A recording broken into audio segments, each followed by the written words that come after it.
thought nobody was going to join us. Welcome to the Barre Beat podcast, live from Raylene's basement. Yeah, that's where we are. That's the new aired out studio. Want to say thank you, everyone, for joining us. We've got the lovely Raylene with us tonight. I don't know about lovely. I'm pretty freaking tired. Are you tired? I am tired. I'm exhausted. You had to take a little nap before a little nappy poo? I took a 20-minute cat nap. I did. I'm not going to lie. I poo? said, Michael, I need to close my eyes for at least 20 minutes. I'm so tired. It's making me sick. And I was serious. No, I know. I'm sorry. Yeah. But I'm fine now. I'm forcing you to stay awake now. No, I'm fine now. That's like 20 minutes, and now I'm probably screwed. I'll probably be up till 3 in the morning. Well, hopefully that's not the case. Yeah. Hopefully. We'll I did see. make a decaf coffee. Oh, you did? Yes. That's unusual for you. It is very. Yeah. I never drink decaf, even during the evening. So. I have to. I have to say, are you familiar with what happened last week? Do you know? Am I familiar with what happened last week? Do you know what happened last week? On the national level? No, I guess you need to tell me because I don't Well, know where you're wanting to go with this. Just we're gonna go into this a little lighthearted. Okay.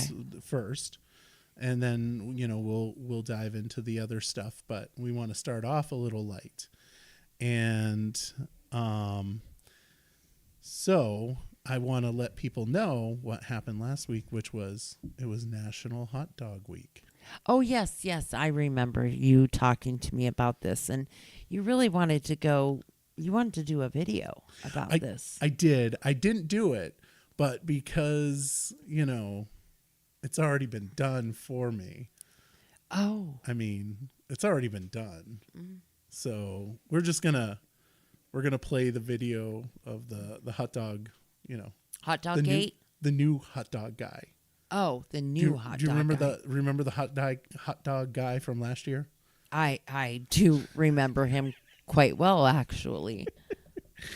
Oh my goodness. Yeah. So we're gonna just play the new hot dog guy, and it's Mitt Romney. Well, as you all know, today is National Hot Dog Day, and perhaps you also know that hot dog is my favorite meat.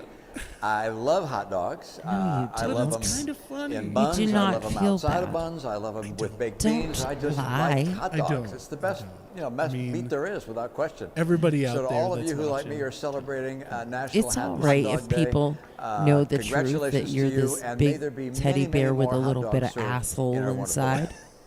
I mean, A little bit. it's the way we all are.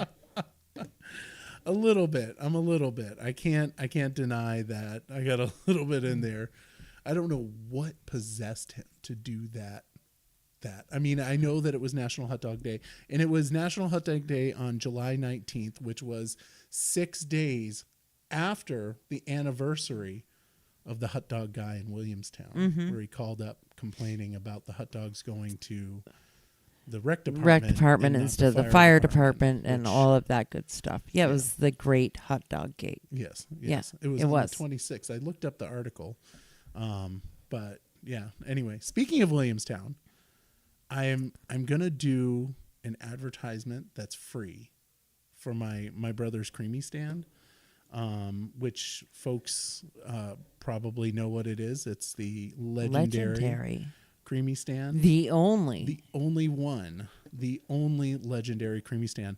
I have to say, I went on Amazon. I think it was Amazon, and I purchased Hydrox cookies. Are you familiar with what Hydrox cookies are? Not a clue. Not a clue. It's because you're not old enough. Do they have sugar in them?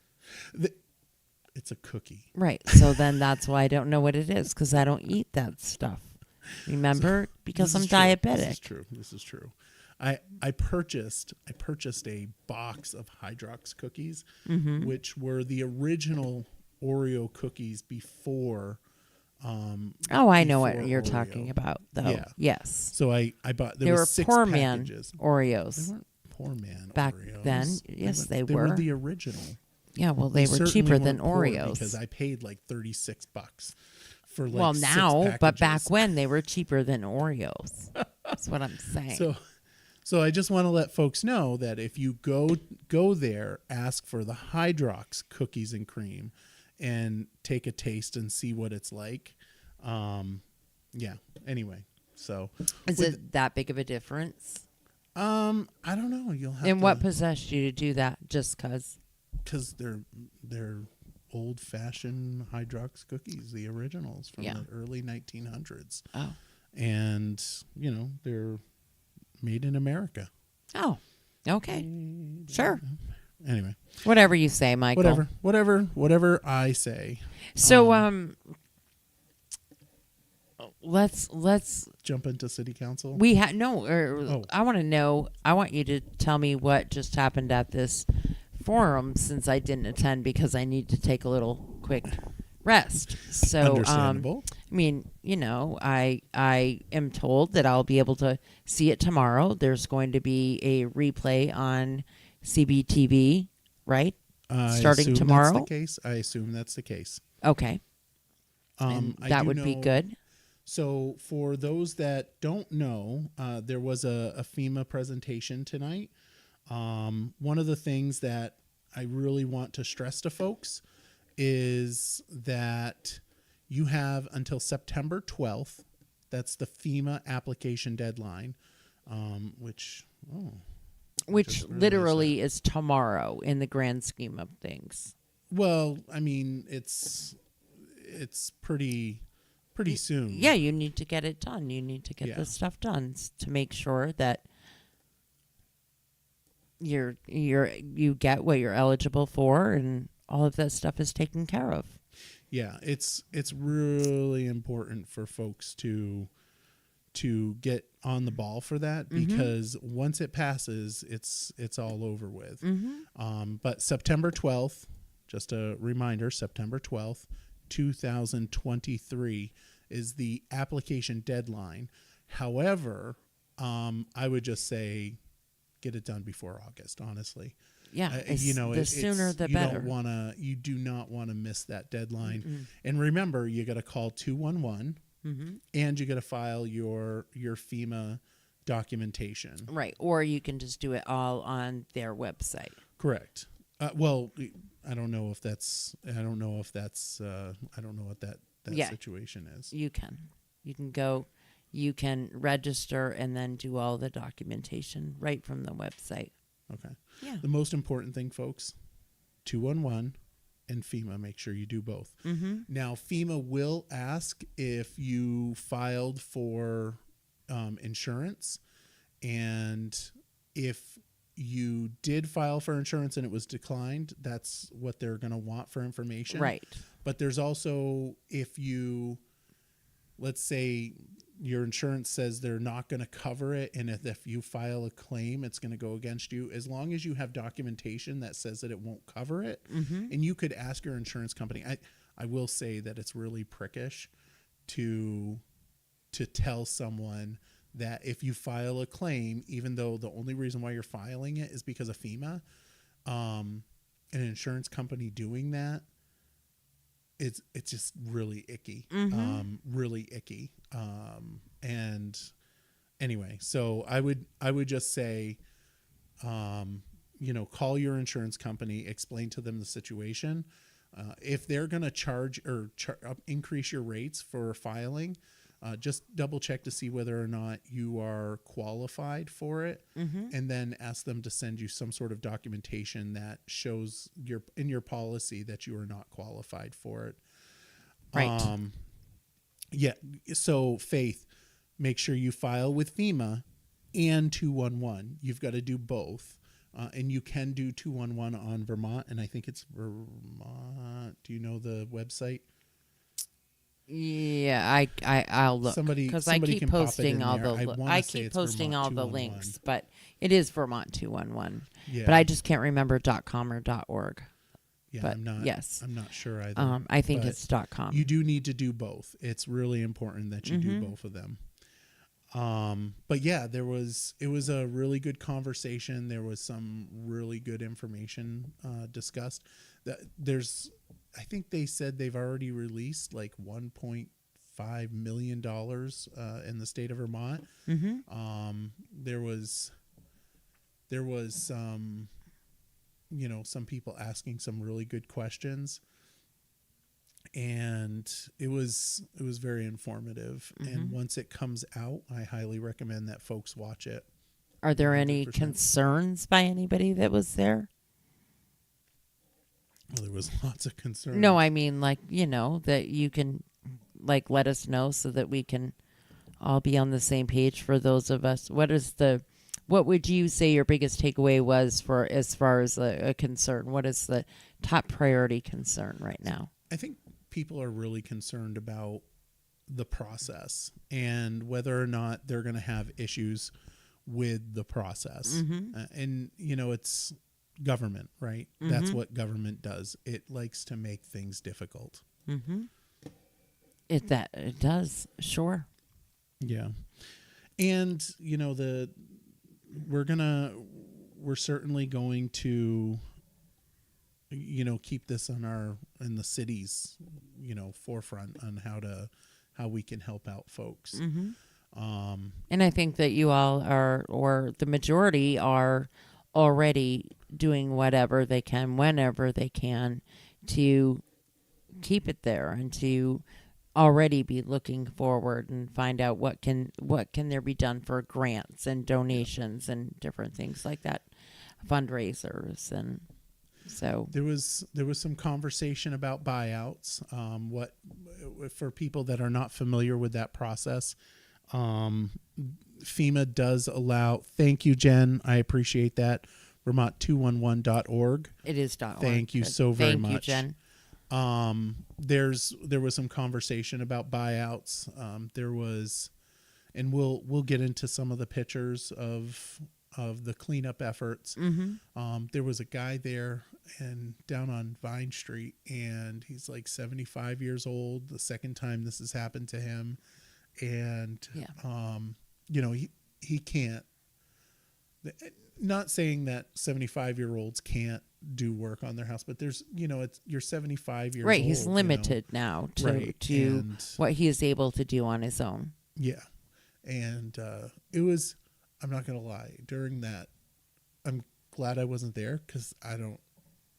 Right, because you get emotional. I got really emotional on that. Yeah. Yep.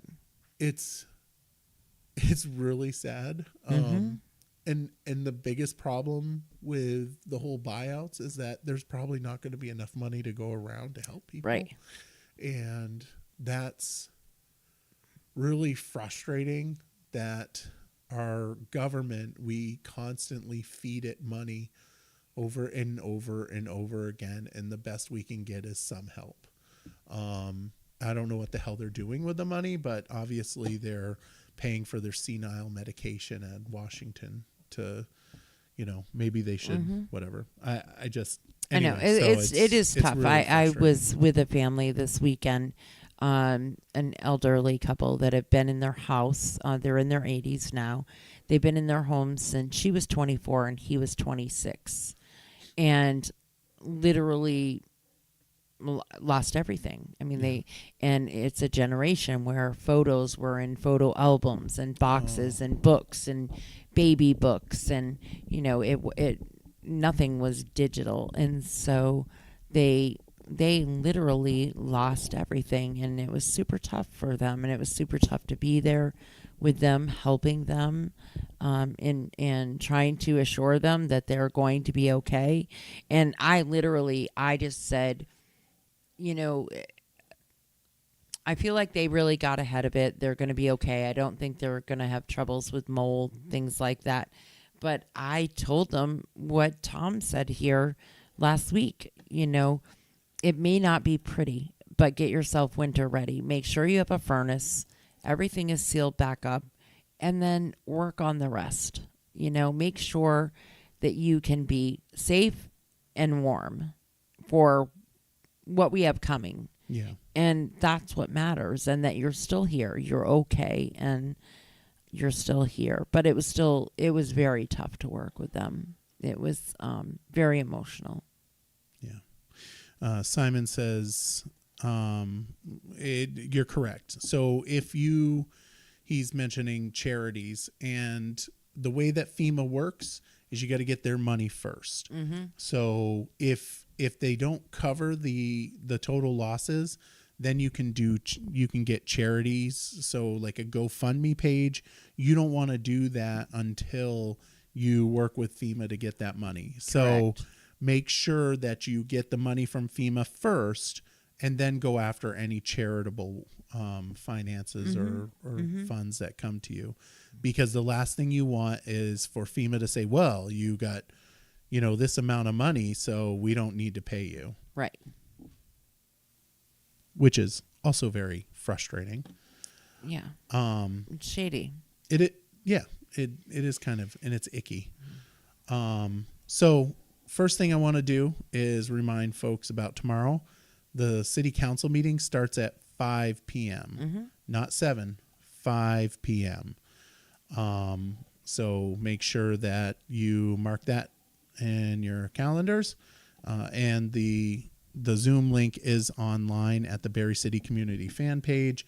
It's also on barrecity.org. And I'll put it on Aired Out, as always. And there you go. So a little bit of information, which I'm sure everybody knows about, the Heritage Festival. It's been postponed, sadly. There are still some things happening, though. I saw the book sale is still going to continue at the library. The breakfast will not, but the book sale will happen. And I've seen a couple of other things that will continue to happen. I know that the Elks Club is doing some sort of event, but I've seen a few other things that will still proceed. So keep watch, just so that you know what is happening downtown. For council meeting, I know that tonight we had the FEMA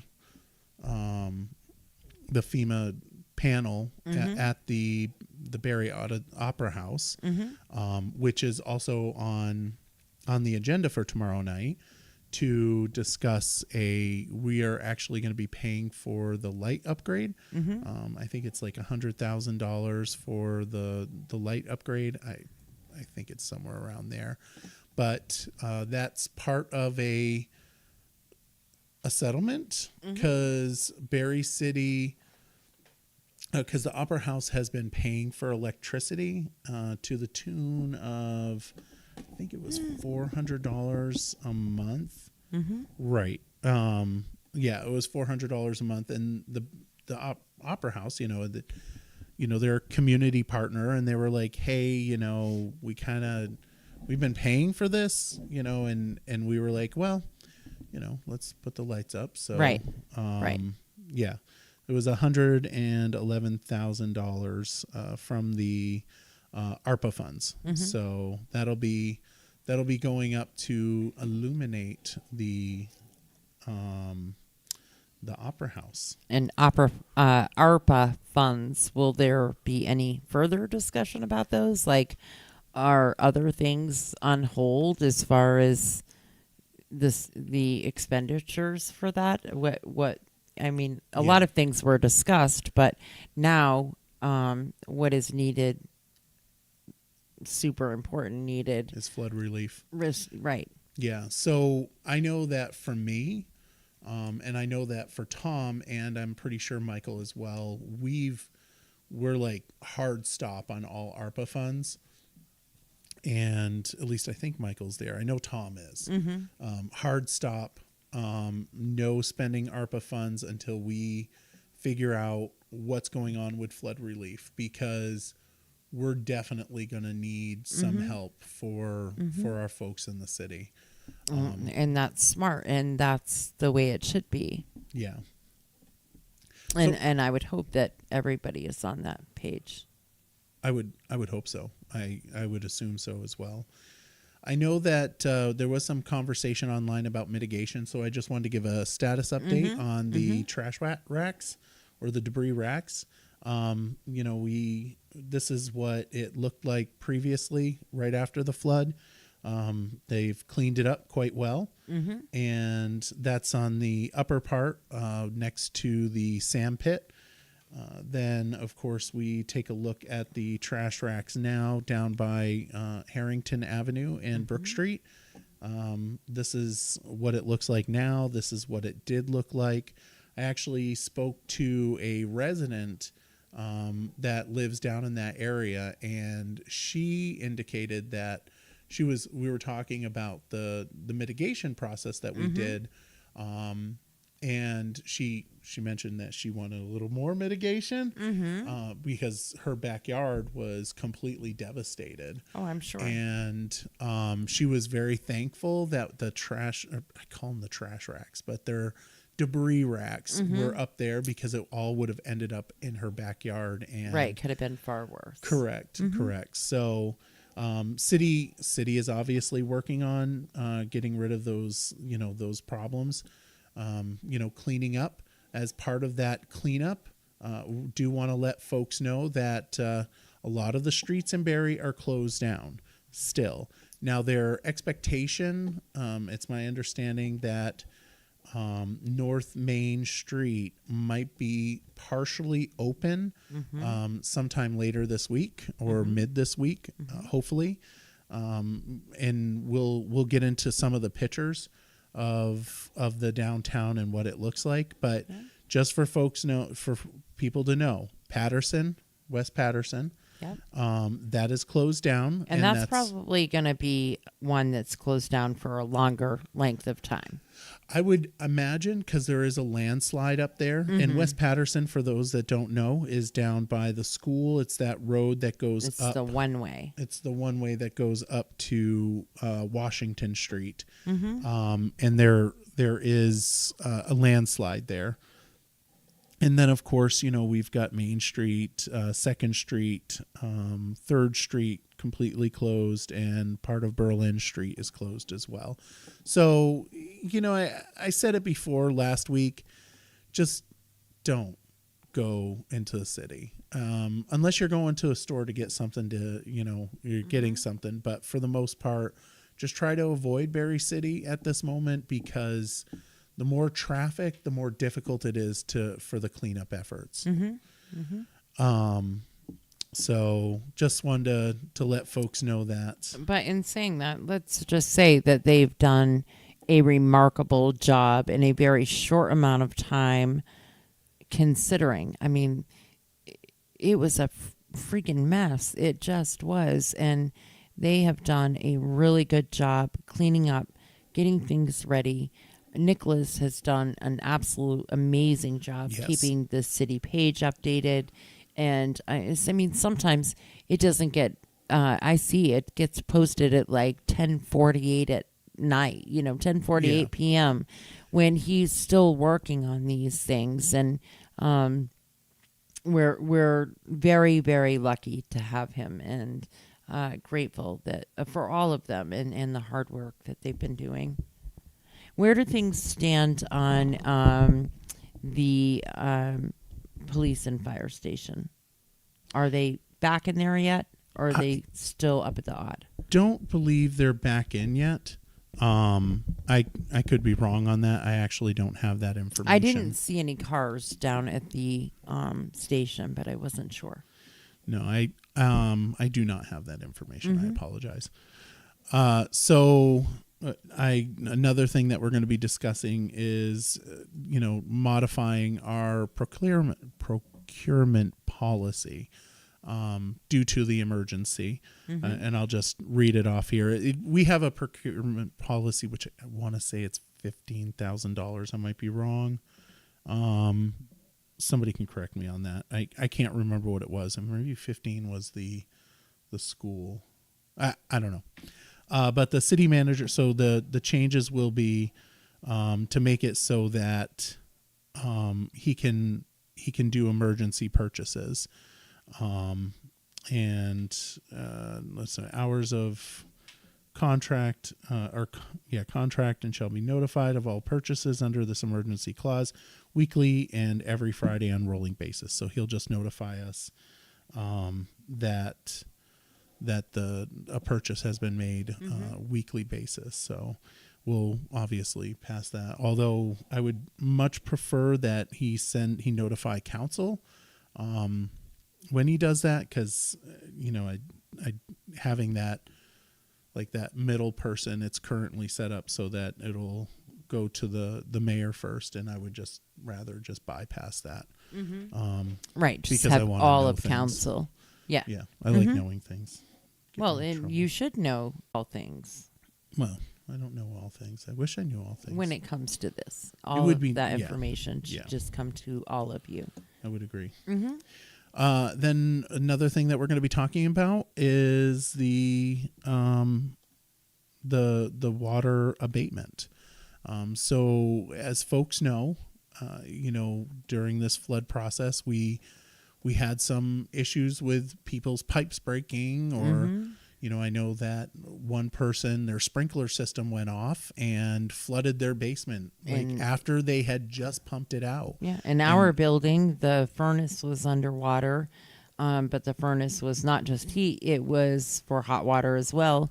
And underwater, it just kept calling and calling and calling, and that was causing the steam radiators above us just to continuously overflow with water. So, that's how we ended up such a mess. Yep. And Simon Whisk is right. There's no overnight fix. This will take time for recovery. And Brett, there is no shortcuts yet. There will be eventually. But yeah, so we're going to authorize the manager to abate the water and sewer bills for customers with usage levels determined to likely have been impacted by the July 23rd. And then just the cleanup. I mean, so many people have run.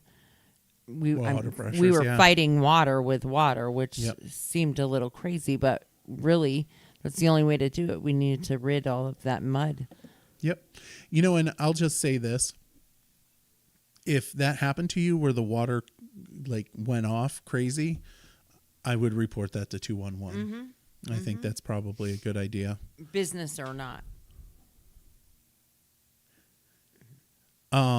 So former Mayor Lozon, yes, we'll definitely give him some praise on what he's been doing. There's things that are going on that he's working on behind the scenes that he's tickled my ear about a couple times. And he's working hard to get some really awesome things for Barre. Yes. We're lucky to have him. Yep. And then, of course, we're also going to discuss contracting with AC Disaster Consulting, and they're gonna help us out with dealing with FEMA, review contracts related to response activities as they relate to FEMA compliance, provide compliance oversight to current and anticipated contracted emergency response activities, coordinate with staff to discuss the process, including applicant eligibility, eligible activities, supporting documentation, compile existing labor, equipment, and cost. So that's something that they're going to do. And a really kind of cool factor to this is that it's a woman-owned company over in Colorado. I'm assuming, and I might be wrong, I'm assuming that they reached out to us. And since what they provide, I took a look at the owner, and she has some, she worked for FEMA for a couple years and went into consulting, went back to FEMA. So she knows the system, and obviously that will trickle down to her employees as well. So that'll be great for helping for the city. I don't know if they're going to help with regular folks, but now that I think about that, we probably, if we could hire somebody to do that, we probably should hire somebody to be there as an advocate for the people that aren't capable of hiring a firm from another state. But that's just my opinion. So then let's get into some of the the recovery efforts, and I know that this is going to excite you, Raylene. All right. Are you excited? Ecstatic. I'm jumping up and down. I'm trying to determine right now if those sirens are coming up our road or if they're one of the TVs running around here. It's the TV. It is. It's the TV. Yeah, Gusto's is open. I stopped there today and went live for just a few seconds, but they were, I mean, a lot of people, they were hopping. And so super exciting to see that. They are getting a food delivery tomorrow. And, hopefully right now they're just serving booze and hot dogs. And hopefully hot dogs. National Hot Dog Day. Hot dogs. Oh my so goodness. I know. I knew that was going to make you excited. I'm like half tempted to go down there right now. Like turn this off and go down there and have hot dogs. And have a hot dog for National Hot Dog Day, even though it's a week late. Yeah. Well, I'm just telling you. So that's what they have down there, and so it was nice to see them super busy, and they're going to be stocking the kitchen back up and getting back underway. But even as that goes, the menu will look a little different for a bit. It'll be a reduced menu. Just let them get back in the swing of things, and but pretty awesome turnaround. Super excited for them. And that's what their ad says. It does say outdoor seating and limited alternative menu from 3 p.m. to 11. I wonder, are they not serving food after 9? I don't know if usually the kitchen closes at 9, so they have time to, do the dishes and clean and all of that good stuff. So I don't know. And Stephen, I see your comment there, and we should probably have a more substantial conversation about dredging of the river. We actually had this conversation back in 2011, and at the time, I know Peter Anthony is like dead set on the dredging of the river, and quite frankly, when you look, so as we get to, don't let me forget, as we get to the trestle, actually we can actually go to the trestle right now, and have the conversation about that, because when you look at the trestle, which is the trestle behind the Dollar General on the north end. Yes. You look at that trestle, and here's a picture of it. This is from a pretty far back, obviously. This trestle is no longer being used. I think the last time it was used was back in 2016. I might be wrong. I remember walking across it as a kid, always being afraid I was going to get into trouble. But if you... Well, you would, because you're not supposed to walk on the tracks. This is true. So this... Well, I was trying to do the Stand By Me kind of thing, Yeah. Did they have a little fat kid in that movie? They did. They did? They did.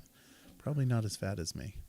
So anyway, the trestle, if you look here, and I was looking at that, and yeah, we did discuss that as well in a previous council meeting about a warning siren. But the trestle, when I was a kid, I remember going there, and I know the water is high, but let me tell you, that looks like a lot of sediment there. And quite frankly, dredge, baby, dredge. Yeah. I understand that, you don't want to dredge for, the ANR doesn't want you to do that. But you know what? I'm sorry. When we're talking about flooding our city, I don't really care. And we're not there yet. We're not talking about dredging yet. But I do want to point out, I look at that trestle, and believe me when I say this, it looked a heck of a lot higher when I was younger. And that's because of the sediment buildup for sure. But that being said, Peter Anthony is working on that. He has, we're going to be working with, he suggested that we put in an application to BRIC, which is Building Resilient Infrastructures and Communities. grant to determine if there's, should we remove it or should we replace it? My guess is we'll probably just remove it. That would be my guess. So let's go back to another topic of conversation, debris removal, right? So folks are putting their stuff out on the sidewalk, and we got to do that. It's not. We're in an emergency situation. The city is picking it up. I did ask Nicholas because I believe they're also doing it for the outlying areas. Yes. And I think if that happens, you want to do 211, of course. Call 211, let them know that it's there. But we do have the map, and I'm going to share that right now. So this is the map, and they have various times in which they're going to be doing the pickups, but you go to barrecity.org, click at the top of the page. It says flood 2023, and then just go down, look for the debris information, follow the links, and find out when and that's going to be done. And it's super important to get all of that stuff out of your house. Do it, and if you need help doing it, reach out. There are so many volunteers here, boots on the ground right now, willing and able to help. And while they're here, let's use that time to get those things out of your house that are going to maybe otherwise cause you to end up having mold issues. The wet, dirty debris that is, the stuff in your home, it's dangerous, and it's really important that you get it out, get it on the side of the street, and that way you can be safe and you're not causing any further harm. Yep. And its city has allocated significant resources to assist with debris collection and removal during the public health emergency. Beginning the week of July 24th, the city's contracted debris hauling services will switch to a contract operated by the state. So you'll see some differences. And the website says, please stay tuned for pickup schedules in various sectors of the city.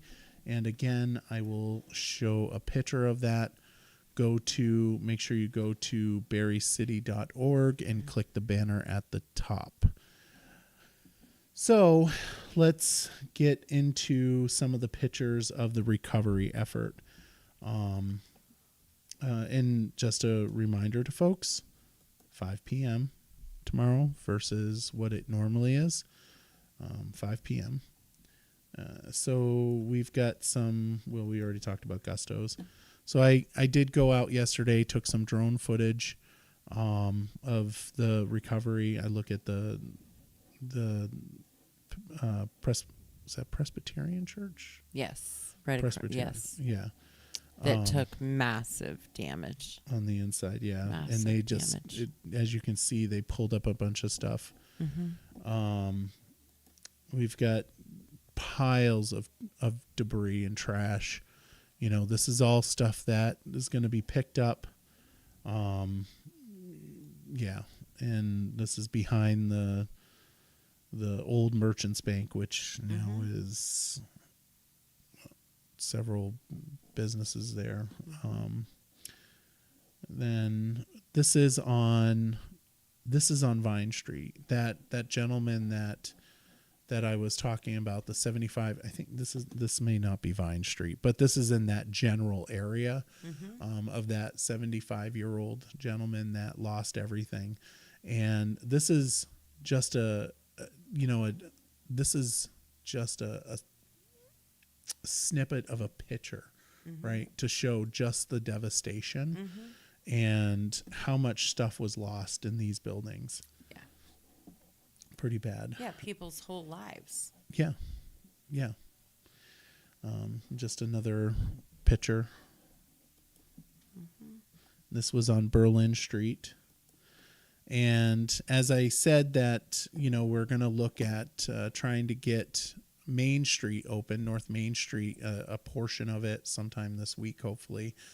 You can see just the work that they've done on it since for the last 2 weeks. And it doesn't look like a lot, but if you look at the older pictures, oh yeah, it's a lot. It's a lot. Yeah, it's a lot. So the fact that they'll be able to open up one side, and it was really important to stay closed down too, because there is so much debris removal there, and to make sure that it took a long time for the water to come out of the road, to be out of all those basements. And there was a lot of stuff floating, and in the road there were, wood and nails and metal, and it was just not safe to be traveling. Correct. And so and Simon, it needed to be done first. Yeah, it's my understanding that FEMA will help with pickup of the trash removal. And then this is where it got really hit hard, which is 2nd Street and 3rd Street. I'm looking here at the Snack Shack building. That makes me cry when I saw it all just moved over to one corner and just totally trashed, and that lot empty. It was super sad. I love to go there and get dinner and have a Rickster and fried dough. It was the best ever. Have you talked to Sue? Oh yeah, I talk to her all the time. Yeah. We message and stuff, and I went and had a beer with her last week. Yeah. It's super sad. It is. For a lot of people. And yeah. And this is another picture of that area. Oop. Even us, we lost the space, but we lost the space temporary. We have, we have a really amazing landlord who's working really hard to get it all situated as quick as possible. But we know that, this could be our setup for a couple of months, maybe right. 3, maybe 4, but it's temporary. And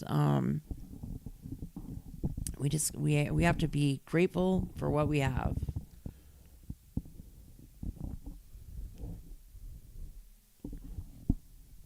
Michael's microphone is driving him insane. It keeps adjusting on its own, and it's not ticking him off. Happy. But so then we've got a little bit further down, also North Main Street, and we talked about Creamies earlier. This is the corner of North and 3rd and Main. I got plenty of ice cream right there. Right there used to be the Creamy stand, and my brother, I believe he purchased his first Creamy maker from them, which is Candy's mother and grandmother. Yes. Yeah, they lost that whole side of that building. Yeah, it fell right up. I saw that. But gotten many ice creams there. Yeah. So those were the pictures that I took today and yesterday, I think, just to give some update. Things are moving along.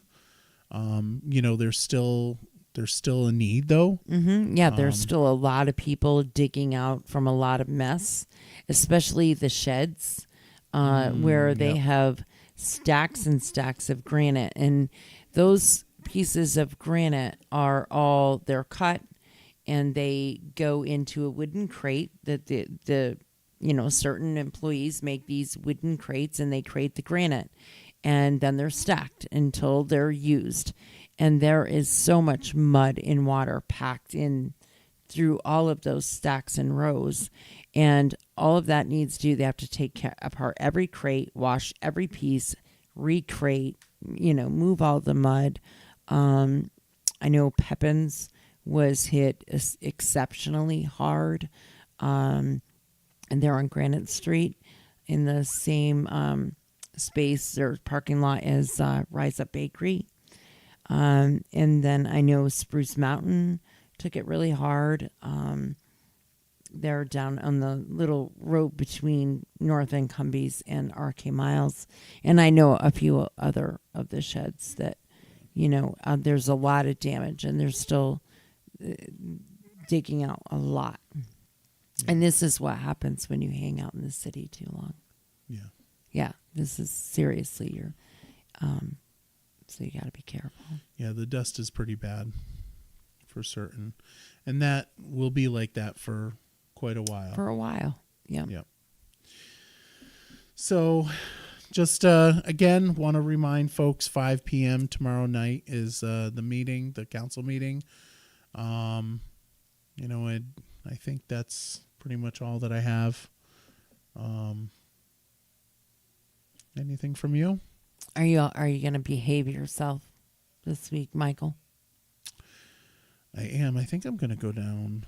I don't know. I'm not really that hungry. I kind of want to go down and get a hot dog just because I can. You and your hot dogs. Well, what time is it? It's almost 9:00. Well, you'd have to hurry. Not going to lie. I do have the audio from the hot dog. Well, you could play it, but before you play... I really want to, but I'm not going to. All right. Before you do that, let's just say that JD and I will join everyone tomorrow morning, 9:00, for Aired Out Shits and Giggles. And then at noon, I will be doing a episode of It's No Secret with Hillary Denton from the Central Vermont Turning Point Center. So super looking forward to that. Nice. Yeah. Well, starting to get a little normal again. And Tom's going to join us on Wednesday to do the council wrap-up. Yeah. And maybe he'll talk a little bit about tonight. What's going on. Because I know that he also is doing, like, he's part of the BADC the Community Relief Fund. Yep. Mm-hmm. And whoops, I don't know what happened. I lost my camera. I don't know what. That's what happens when you keep messing around with things. Messing around, and next thing you know, I lost the camera. Lose your camera. Yep. Oh well. Anyway, so yeah. Guess that's it. That's it. So tune in to the council meeting tomorrow night, 5:00. As always, if you have any questions, concerns, write them in the comments, and we'll get back to you. Yep. Because some people will watch this later. They're not watching right now. This is true. You'll probably have to do that. I never look at the comments afterwards. I know yours. I know. I'm a jerk. What the hell? I don't know what happened to my camera. I don't know I'm either. disappointed by that. Well, you threatened to play the hot dog. I did. I did threaten to play the hot dog. It just threw you out. And just messed everything up. Anyway, guys, have a great night. Thank you all. Have a great night. Keep your chin up. And forward we shall go together. Absolutely.